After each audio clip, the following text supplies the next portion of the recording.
नसरापूर अत्याचाराची घटना ताजी असतानाच काल पुण्यातील पर्वती पायथ्याला एका 9 वर्षीय मुलीवर अत्याचाराचा प्रयत्न झाल्याची संतापजनक घटना समोर आली आहे। या प्रकरणातील सर्वात धक्कादायक बाब म्हणजे ज्या 50 वर्षीय व्यक्तीकडून 9 वर्षीय मुलीवर अत्याचाराचा प्रयत्न झाला तो व्यक्ती दुसरा तिसरा कोणी नसून त्या मुलीचा सख्खा आजोबा आहे।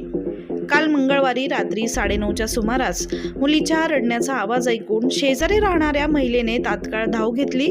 तिच्या सतर्कतेमुळे आणि स्थानिकांच्या मदतीने त्या मुलीची सुखरूपपणे सुटका करण्यात आली आणि सुदैवाने मोठा अनर्थ टळला। खरं तर नात्याला काळिमा फासणाऱ्या या घटनेनंतर पर्वती पायथ्याच्या परिसरात घटनास्थळी संतप्त नागरिकांचा जमाव पाहायला मिळाला। संतप्त नागरिकांनी आरोपींना आमच्या ताब्यात द्या अशी मागणी केली। घटनेची माहिती मिळताच मार्शल पोलीस देखील तातडीनं घटनास्थळी दाखल झाले आणि आरोपीला ताब्यात घेतलं। मात्र या घटनेनंतर संतप्त नागरिकांनी पोलीस ठाण्याबाहेर ठिय्या मांडला तर काही नागरिकांनी हे सामूहिक अत्याचाराचं प्रकरण असल्याचा आरोप केलाय। आरोपींना आमच्या ताब्यात द्यावं असं म्हणत नागरिक आक्रमक झाल्याचं चित्र काल पुण्यात पाहायला मिळालं।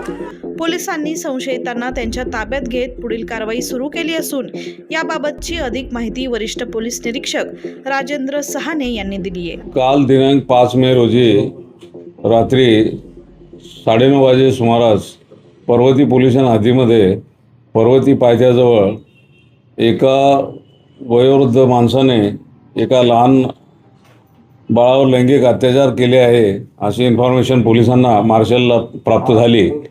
त्यानुसार तातडीने मार्शल त्या ठिकाणी गेले असता त्या भागातले काही नागरिक जे आहेत त्यांनी एका वयोवृद्ध नागरिकाला त्या ठिकाणी पकडून ठेवलेलं होतं। पोलिसांनी ताबडतोब इंटरव्हेन्शन केलं, त्या व्यक्तीला आपल्या ताब्यात घेतलं। त्यानंतर असं समजलं की तो जो व्यक्ती आहे त्याने स्वतःची जी नात आहे म्हणजे त्याच्या मुलीची मुलगी वय वर्ष 9 वर्ष तिला आपल्या खोलीमध्ये बोलवलं आणि तिच्याशी अतिप्रसंग करण्याचा जो प्रयत्न केला, परंतु शेजारी एक राहणारी जी महिला आहे तिला त्या बाळाचा रडण्याचा आवाज आला आणि तिने ताबडतोब त्याच्यामध्ये हस्तक्षेप केला, शेजारच्या लोकांना सांगितलं। त्यामुळे शेजारच्या नागरिकांच्या मदतीनं त्या बाळाची ताबडतोब सुटका त्यांनी केली आणि पुढचा जो होणारा जो प्रसंग आहे तो त्यामुळे टळला। पोलिसांनी ताबडतोब त्या व्यक्तीला आपल्या ताब्यात घेतलं। सदर बाबतीमध्ये बाळाला आम्ही ताबडतोब ससून हॉस्पिटलला दाखल केलं। त्याच्यामध्ये बाळाची वैद्यकीय तपासणी करण्यात आली। त्याच्यामध्ये पेनिट्रेटिव्ह असा काही असॉल्ट नाही आहे, तरी परंतु जे काही घडलं आहे that amounts to the case of rape, त्यामुळे आम्ही त्याच्यामध्ये गंभीर असा गुन्हा दाखल केलेला आहे। ससून हॉस्पिटलमधून फिर्याद आणून त्यानुसार बाळाच्या आईच्या फिर्यादीनुसार त्यामध्ये पॉक्सो कलम 6, कलम 10, त्यानंतर BNS भारतीय न्यायसंहिता याचे कलम 75 आणि 64 आणि कलम 66 यानुसार गंभीर गुन्हा रात्री या प्रकरणामध्ये दाखल करण्यात आलेला आहे।